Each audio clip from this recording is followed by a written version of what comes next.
So, IEP Reflection. This was an interesting IEP that I got to sit in on. It was a student who is in foster care.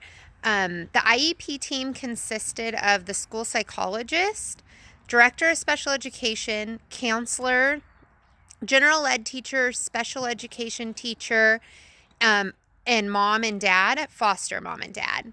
This student has been in multiple different types of schools as well as districts. He has a medical diagnosis of autism. It's his triennial.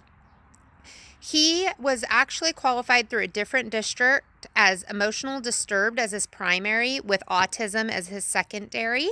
Our school psychologist did her assessments and was able to present. I noticed that she was using best practice when she brought up the fact that when you have a medical diagnosis of autism and you're qualifying under autism, that needs to be the primary diagnosis on the IEP, the qualifying category.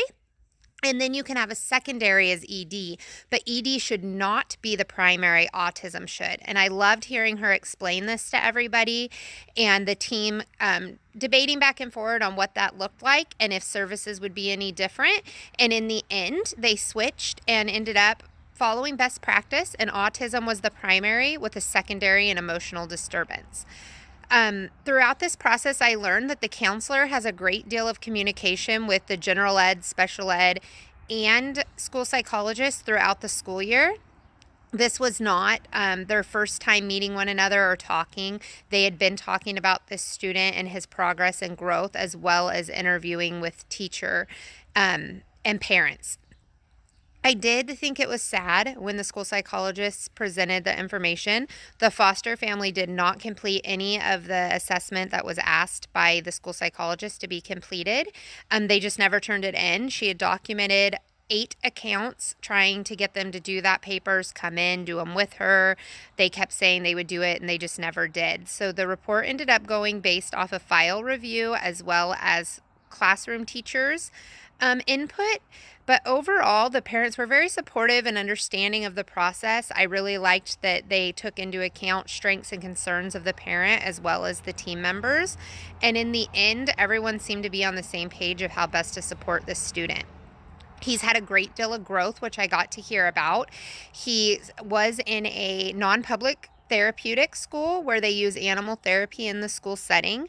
From there, he actually transferred to our district's community day class, and he was there for 4 months, and then he transferred to a comp site.